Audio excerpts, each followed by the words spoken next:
அவுதுல்லாஹி மினஷ் ஷைத்தானிர் ரஜீம். பிஸ்மில்லாஹிர் ரஹ்மானிர் ரஹீம்.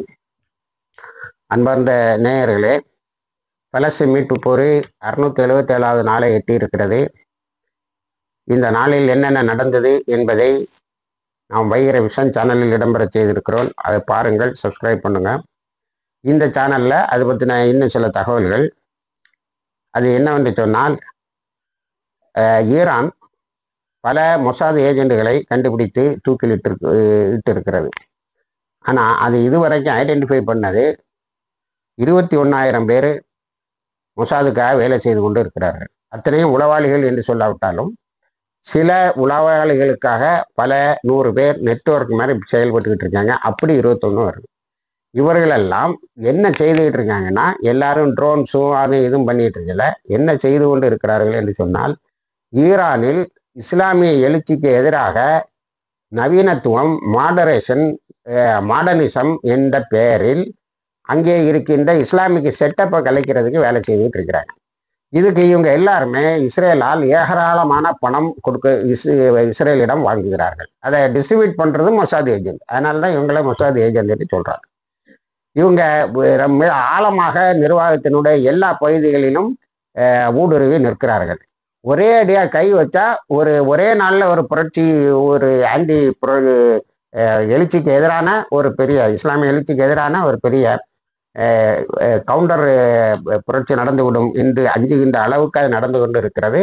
அதனால் இப்போ அவங்கள கொஞ்சம் கொஞ்சமாக ஐடென்டிஃபை பண்ணி அவங்க எங்கெல்லாம் ஊடுருவி இருக்காங்களோ அங்கேருந்து களை எடுத்துக்கிட்டு இருக்கிறாங்க. ஈரான் இப்போ காசால நடக்கிற இதை பற்றி ரொம்ப கொதிச்சு போய் இருக்கிறாங்க. அங்கே உள்ள மக்கள் எல்லாம் ஈரான் இஸ்ரேலை இடைவிடாமல் ஒரு தாக்குதல் நடத்தி அதுக்கு நிபந்தனையாக காசால இருந்து வெளியேறு, உணவுப் பொருள் போகணும்னு ஒரு கணக்கு ஒரு நிபந்தனை வைக்க வேண்டும் என்பது அவங்களுடைய நோக்கம். ஆனால் ஈரான் என்ன பார்க்குதுன்னா, இவ்வளவு மொசாத் ஏஜெண்டுகளை உள்ள வச்சுக்கிட்டு நம்ம ஏதாவது செய்தால் நமக்கு நிறைய நம்ம நாட்டுக்கு முதல்ல பாதுகாப்பு இல்லாத ஒரு சூழ்நிலை வந்துவிடும். அதனால் இவர்களை குறைஞ்சபட்சம் அடையாளப்படுத்தி கொஞ்சம் கொஞ்சமாக அகற்றுவோம். இவங்களுக்கு பலருக்கு மரண தண்டனை கொடுப்பதை பார்த்து இவர்கள் இப்பொழுது எங்களுடைய செயல்களை நிறுத்திவிட்டது போல் நடிக்கிறார்கள். ஆனால் இவர்கள் நிறுத்தி விட்டார்களா என்பதற்கு எந்த உத்தரவாதமும் கிடையாது. அதே மாதிரி இஸ்ரேலும் அமெரிக்காவும் சேர்ந்து இன்னொரு பிளானை செய்கிறாங்க. ஹூத்திஸுக்கு எதிராக அங்கே கொஞ்சம் முனாஃபிக்குகள் கிடைக்க மாட்டானா அன்னு எதிர்பார்க்குறாங்க. காசால கிடைச்சிட்டான், பாலஸ்தீன் அதாரிட்டிங்கிறவன் சுத்தமாக இஸ்ரேலுக்கு விலை போயிட்டான். சிரியாவில் கிடைச்சிடுது, ஆனால் லெபனானில் முடியலை.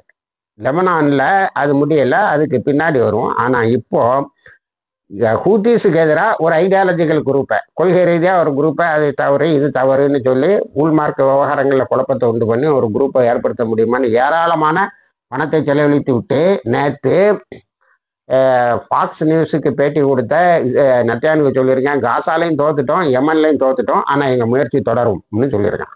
இப்படி இந்த முனாஃபிக்களை வைத்து இஸ்லாத்துக்கு எதிரான வேலைகளை திறம்பட செய்யலாம்னு நினைக்கக்கூடிய ஒரு காலகட்டம். லெபனானில் என்ன நடக்குன்னா, அமெரிக்காவிலிருந்து ட்ரம்ப் கொடுத்த லெட்டரை அப்படியே டிட்டோவா என்ன பண்ணிட்டான், தீர்மானம்னு போட்டு அதில் கொடுத்திருக்கக்கூடிய கடைசி நேரம் அந்த நேரத்துக்குள்ளால லெபனானில் இருக்கக்கூடிய ஹிஸ்புல்லா தன்னோட ஆயுதங்களை எல்லாம் சரணடைத்து அரசாங்கத்திடம் ஒப்படைத்து விட வேண்டும், வேற யார்ட்டையும் ஆயுதம் இருக்கக்கூடாதுங்கிறதுக்கு அது துணை போகுது.